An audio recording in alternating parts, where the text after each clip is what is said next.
In my video about Red vs. Blue Season 8, I implied that the symbol on the sarcophagus, which the engineer was inside of, signified each part of the Great Trial of the Great Prophecy. Obviously, there's not enough parts of the symbol to include the Great Holy Valley, but to me, by all intents and purposes, the Holy Valley was supposed to be a backup plan in case the hero on the Great Journey failed the freezing plains and failed to get the ship. However, I believe that if the one had succeeded at finding the ship and not gotten blown up by Wyoming, that the ship would have ultimately led the hero to the planet Chorus. Now imagine if Caboose had destroyed the windmill. The alien could have shown up, dug through the rubble, and gone on the Great Journey, claimed the ship, and gone to Chorus. If he'd shown up on Chorus, he'd have found all the temples. The reason the alien would be the destroyer if he came to Chorus. If he had arrived, he would have seen the Chorus War, the mercs, and the tech being used for evil. And he could have understood Santa, so he wouldn't need to go to the Temple of Vision to be tested. He then could have deemed the planet unworthy and used the Purge. But here, he would have probably used the temples to aid the aliens of the Great War, because the war was still going on around that point. But Wyoming prevented that, allowing the Reds and Blues to continue the Great Journey. Then I stand corrected. I'm not sorry. Wow, Wyoming is a hero. The prophecy seemingly failed at the end of Season 5 and restarted in Season 6, ending with the defeat of Project Freelancer and the Reds and Blues bringing down the director of Project Freelancer in Season 10.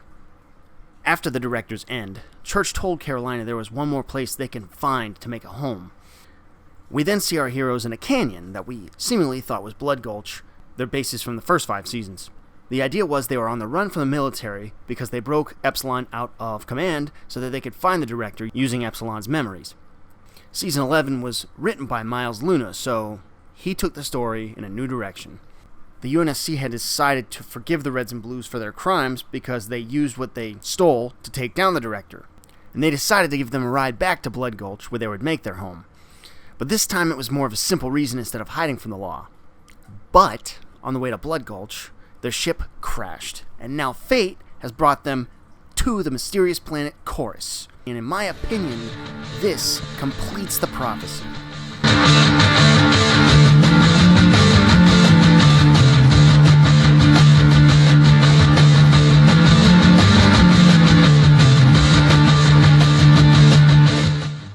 So far, there have been 2 iterations of the prophecy, and so far, players from the first iteration were replaced by players from the second iteration, such as the Great Retriever and Wash. And not all the players have survived, or even followed their path. Though you could always see Junior and Tucker becoming ambassadors for aliens and humans as them bringing peace to the species at the end of the first iteration. The surviving players from each iteration now take up the roles in the third and final iteration of the prophecy. So I think the reason that Blood Gulch was changed to Chorus from Season 10 to Season 11 was that the map used to represent Blood Gulch didn't really look like Blood Gulch.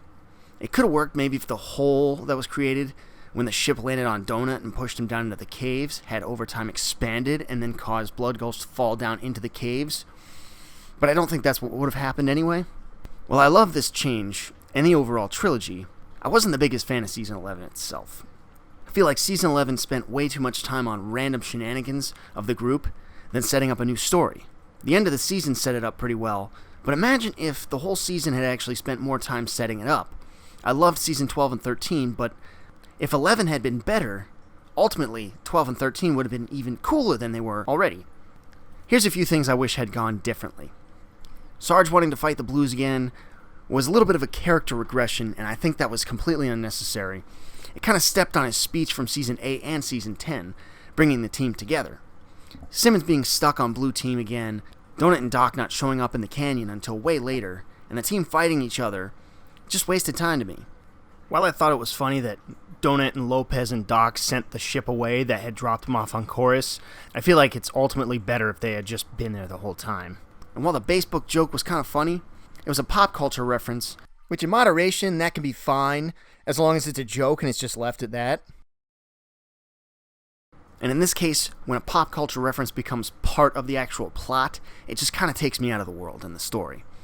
There's a part at the end of the season where they're trying to use power for something, but then they realize there's too much power being siphoned from Basebook because it's uploading a picture, so Tucker has to make his way over to the Basebook monitor and shut it down so it's no longer uploading the picture so they can use power. If we can't get Freckles online, we won't stand a chance. Ugh, this is such bullshit. I feel like that was just weird and completely took me out of the story. I did like a new character, 2.0. A Lopez copycat that was built by the Reds, and they just happened to find out he also spoke Spanish. Hola. You've got to be kidding! Huh. That is an unfortunate coincidence. And I like the gag that they did with him where, Lopez was the robot on the Red team that sounded like the leader of Blue team, Church, and now this one, 2.0, robot on the Red team that sounds like the new leader of Blue team, Wash. He eventually functioned as the new guy that Lopez had to show the ropes to for the Red team fuckery, but he ultimately turned against the teams and turned evil. Well, I feel like that could have been a cool idea, I just thought it was kind of executed weird. The Reds discovered a giant Mantis walker on the ship they crashed in, and wanted to use it to fight Caboose's new Mantis bot, whom I'll get to. They even name it, and they say, once you name it, you'll get attached to it. Cyclops online. But then 2.0 takes over the Mantis' body, and they have to kill him. I just felt like that character could have gone a different direction. If he had continued in the other seasons, he probably could have helped Lopez progress, and even himself become something interesting. A good chunk of the season was about the heroes trying to radio for help, and it ultimately ended with Donut and Doc getting the message, and then bringing Lopez with them to Chorus. My question is, why didn't Doc and Donut and Lopez just go with them in the first place? I feel like it was a waste of time having them not be with the team. Why wouldn't they have gone with them? Why would they stay separate? It would have been easier just to keep them all together. If we needed a story about them radioing for help, it could have been a way to introduce one of the older characters we hadn't seen in a while, like Sister and Vic, or Junior, or even a freelancer that Wash and Carolina knew, like Georgia or Utah. That could have easily led to the story we already had happen. Two new characters, Locus and Felix, discovering them, and starting the story much sooner. However, this season does set up important stuff. The overall plot for the season involves the crash on the planet Chorus. Epsilon and Carolina intercepted a message at the end of Season 10 while they were in that canyon from mercs on the planet who were trying to sell Project Freelancers technology that they stole to the third party somewhere. And they were intending to stop it, leaving the teams alone in the canyon. In Season 10, Epsilon said they were home before they went on the mission. So this season missed that moment when retconning the location to Chorus. But that could be explained if they really thought about it. I don't know what it could be at the moment, but it could be figured out.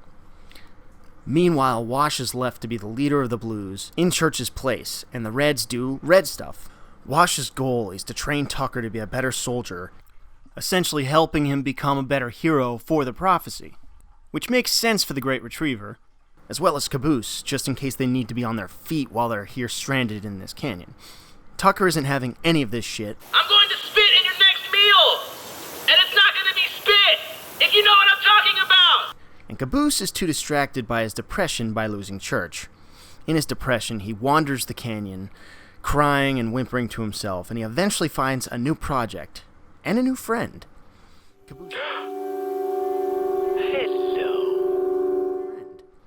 Caboose fixes a Mantis droid and names him Freckles. His loneliness makes him replace Epsilon with Freckles. Carolina and Epsilon are off looking for these mercs. And this is Carolina's role as the twin of the prophecy, pursuing the villains because Tucker isn't strong enough yet, but he will get there. As the Reds and Doc explore the crashed ship, leading them to find the giant Mantis they want to use to fight Freckles, Griff finds a new invention. According to the ship's records, it was carrying a lot of standard-issue weaponry, but it also has a bunch of stuff listed as experimental. Ooh, that's military slang for really fucking dangerous. Where's that stuff? Looks like most of it was on the other half of the ship. Boo. But there is one prototype that was kept here. The Future Cubes. They have teleportation powers that eventually become more important. While in the canyon on Chorus, Wash discovers two people spying on them. Felix, who claims that they're all in trouble and they need his help, and Locus, who Felix is ultimately warning them about. Felix tells them that the people on the planet have been at war for years. Maybe the training montage with Wash was actually a clue disguised as a joke. Who are these people? And the planet has heard of them, and that they're apparently the galaxy's most noble heroes for stopping the Director. He says that one side of the war is the federal army that's been running the planet, and the other side of the conflict is the one that Felix works for, the Resistance, the New Republic, of course.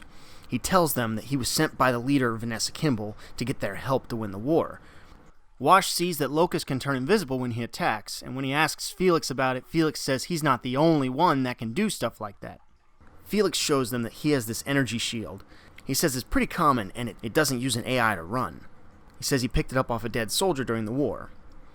We later see that that's a lie, but I'll save that for later. Jonah's got a point, though. I think we're ready. In the process of preparing for Locust and his men to come attack and capture the Reds and Blues, Griff demonstrates what he knows about the future cubes and that they can use them as weapons. This leads Doc to being teleported away, and he never comes back until way later. Oye, ¿dónde está Doc? After Locust and the Feds attack and the team works together to fight back, Sarge, Donut, and Lopez are knocked unconscious by Locust. Sarge? In serio? Freckles is convinced to listen to Wash finally by Caboose, and as Freckles is falling apart from the attacks, Wash realizes he needs to give the guys a chance to escape. We've got to seal this tunnel!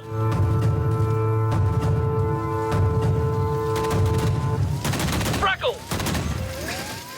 Shake! Hey, no! What are you doing?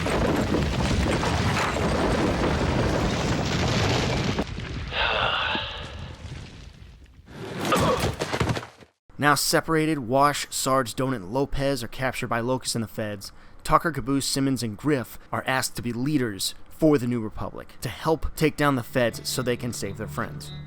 Sadly, they have to accept this, and they agree to their promotions of captain.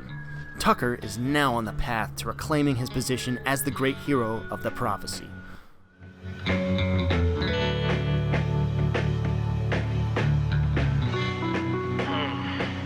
All right.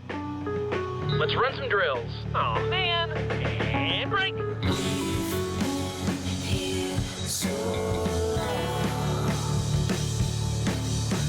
Still I remember the rainy September.